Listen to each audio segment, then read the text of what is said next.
बरसों से खामोश उस बावरी में जोर की चीख सुनाई दी और फिर अगले ही पल सब कुछ पहले की तरह शांत हो गया। ऐसा क्या हुआ था वहाँ? कौन सी पहेली जुड़ी थी उस बावरी से? रुद्रपुर गांव एक समय में जमींदारों का गांव कहलाता था, लेकिन अब ऐसा कुछ भी नहीं रहा। इसी गांव का रहने वाला एक युवक शेखर कहने को तो एक मामूली दुकानदार का बेटा था, लेकिन उसके सपने यथार्थ की धरातल से कहीं ऊपर थे। उसे लगता था कि उसकी अच्छी शक्लो सूरत उसे रातों रात अमीर बनाने के लिए काफ़ी है और इसीलिए वो शहर जाना चाहता था। लेकिन उसके पिता लगन और मेहनत को ज़्यादा महत्व देते थे और उनके लिए ये सब बेतुकी बातें थीं। और फिर शहर यूं ही तो नहीं जाया जाता, उसके लिए लक्ष्मी लगती है और उसे काम करके कमाना पड़ता है। इतनी सी बात समझने के लिए शेखर तैयार नहीं था। पिता द्वारा अपने हालात का आईना दिखाने पर भी वो मानने को तैयार न था। उसकी नित नई नई ख्वाहिशें पिता पुत्र के बीच कहासुनी की वजह बन जाती थीं। एक दिन शेखर जब अपनी बात से पिता को राजी न कर पाया तो गुस्से में घर से निकल गया और अपने आवारा दोस्तों की चौकड़ी में घंटों बैठा रहा।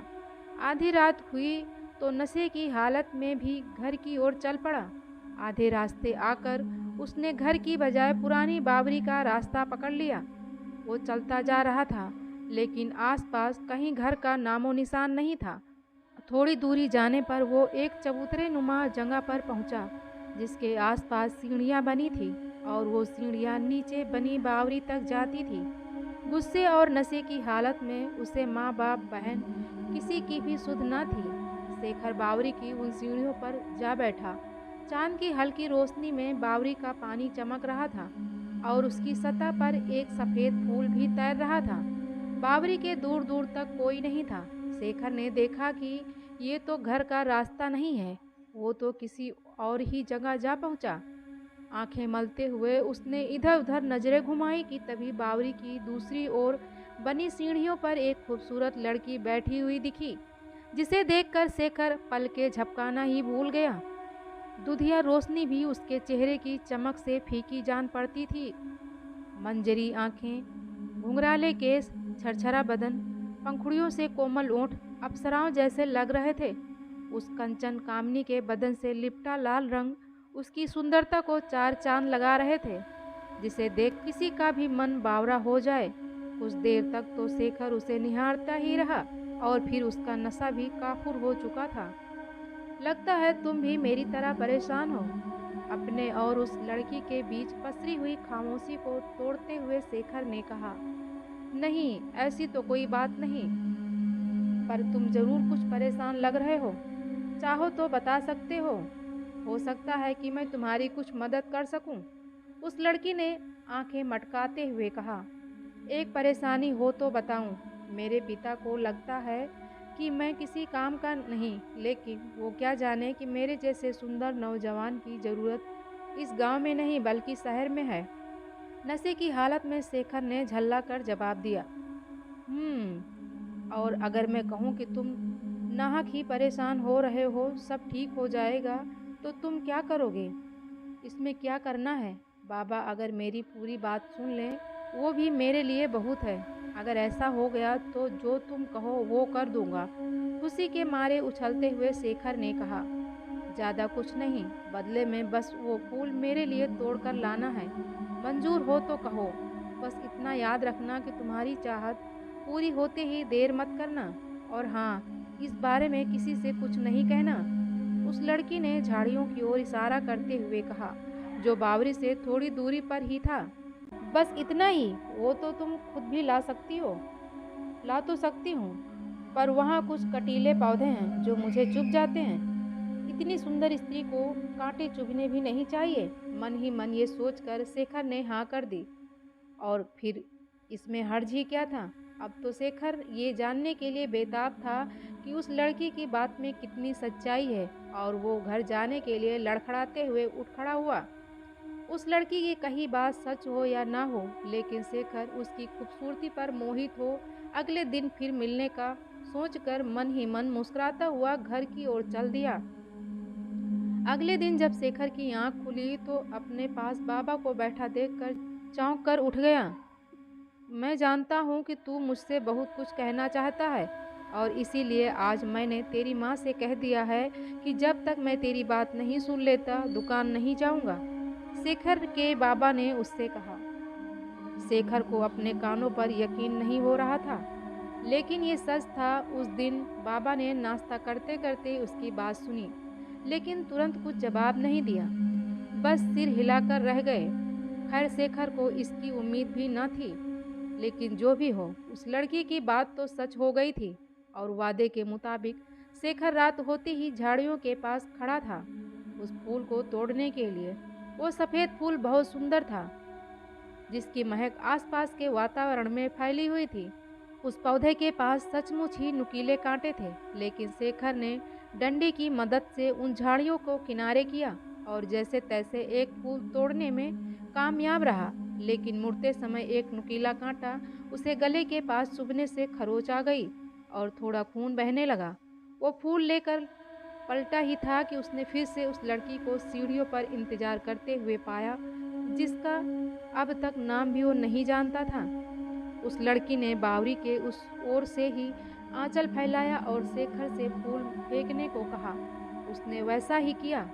वो लड़की फूल लेकर जाने को हुई तो शेखर ने हिचकिचाते हुए पूछा, लगता है तुम्हें ये फूल बहुत पसंद है।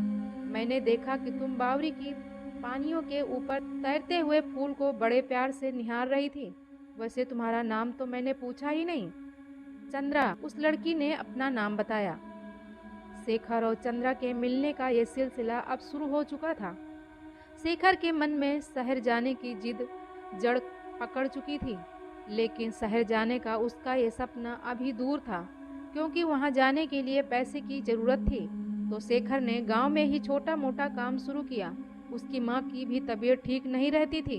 एक बहन थी जो शादी के लायक हो गई थी। ऐसे में शेखर के बाबा की दुकान ही थी जिससे घर चल रहा था। समय बीतता जा रहा था। चंद्रा के कहते ही शेखर की इच्छाएं एक के बाद एक पूरी होती जा रही थी। शेखर ने कितनी ही बार चंद्रा से उसके घर परिवार के बारे में पूछा, लेकिन हर बार वो यही कहकर टाल देती कि समय आने पर बताऊंगी। कभी कभी शेखर को हैरत होती कि आखिर ऐसा क्यों हो रहा है, जो चंद्रा के कहते ही उसकी हर चाहत पूरी हो जाती है। खैर जो भी हो, वो भी सही समय का इंतजार कर रहा था अपने दिल की बात चंद्रा से कहने के लिए। समय के साथ साथ शेखर के दिन बदलने लगे। बाबा की दुकान अच्छी चल रही थी, उसका धंधा जमने लगा। उसने बड़ा घर भी ले लिया था। बहन की शादी हो गई थी।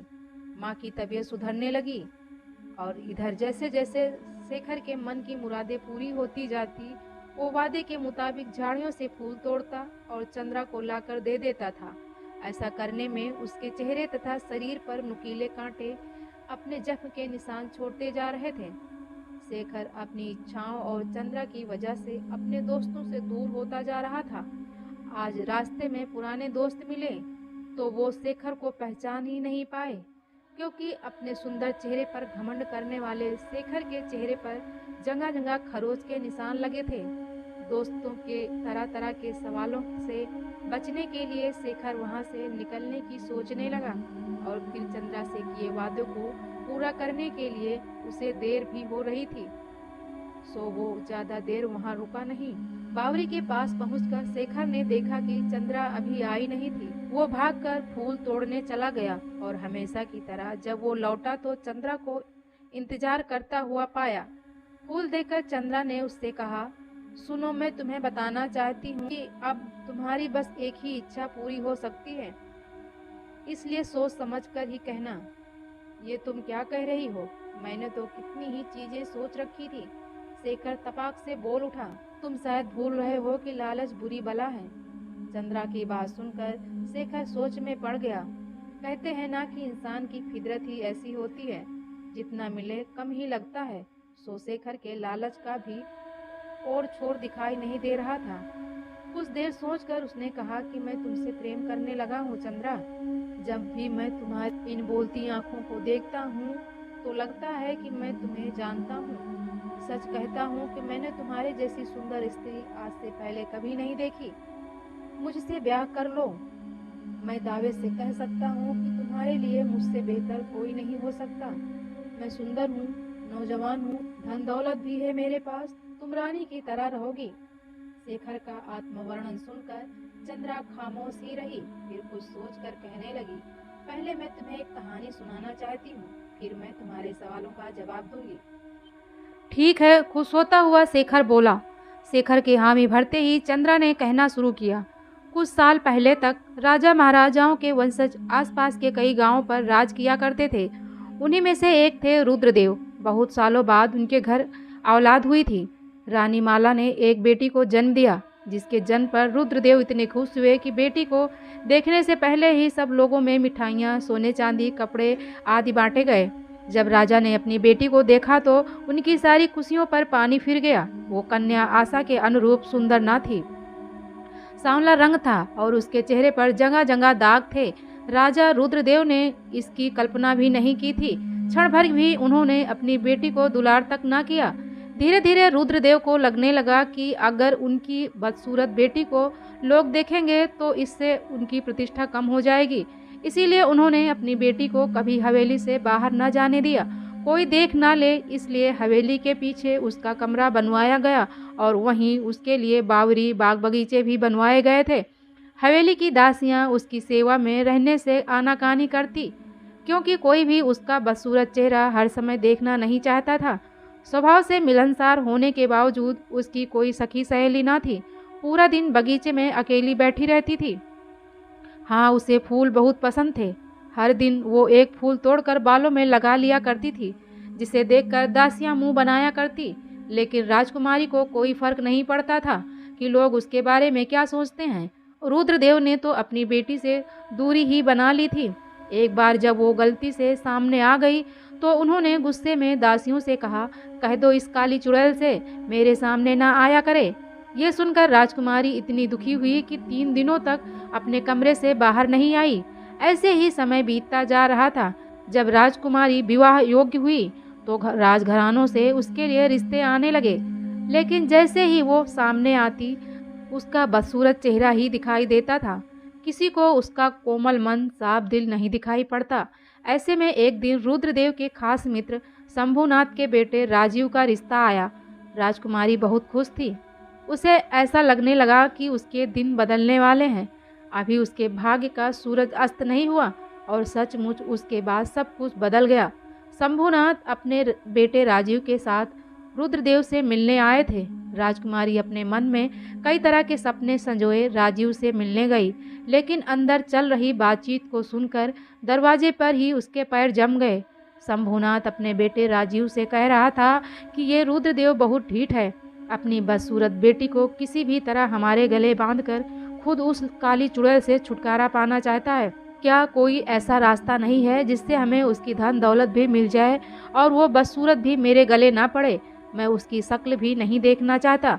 उस काली चुड़ैल को तो डूब मरना चाहिए। उसने ये सोच कैसे लिया कि मैं उस बदसूरत से शादी करूंगा? आवेग में आकर राजीव ने अपने पिता से कहा, ये तुम क्या कह रहे हो? कह दो कि ये सच नहीं है।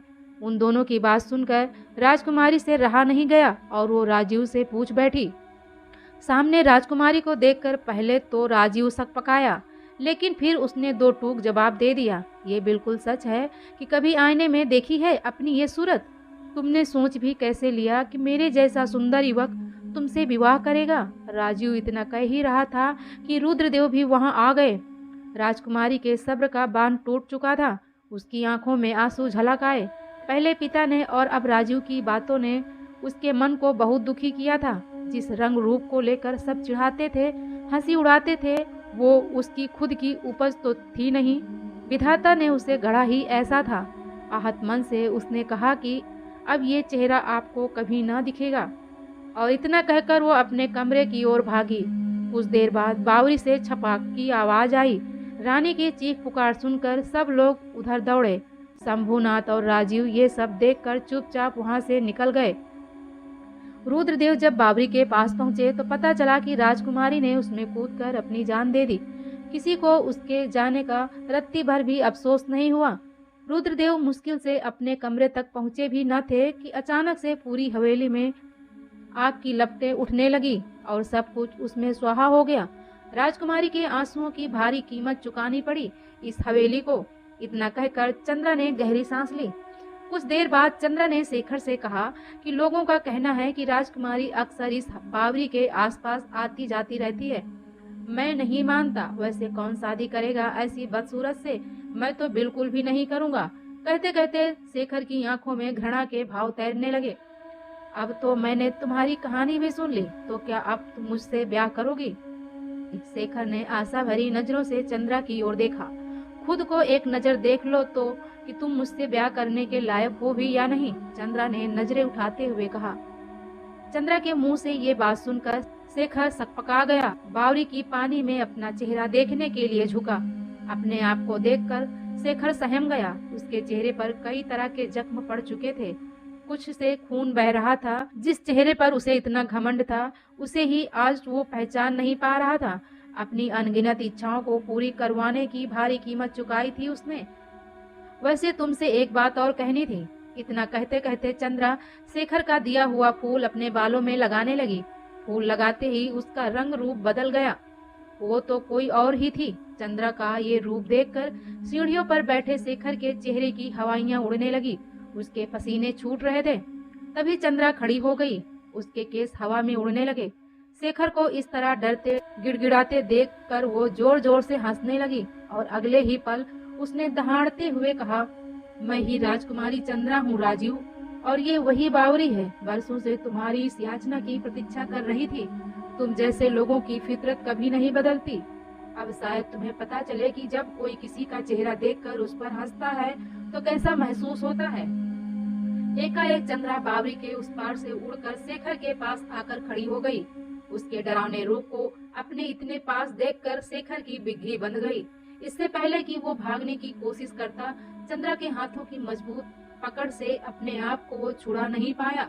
चंद्रा ने कसकर उसका गला पकड़ लिया और दांत खींचती हुई बोली, अब जाकर बदला पूरा हुआ मेरा। इतना कहकर वो शेखर के साथ बावरी में कूद गई।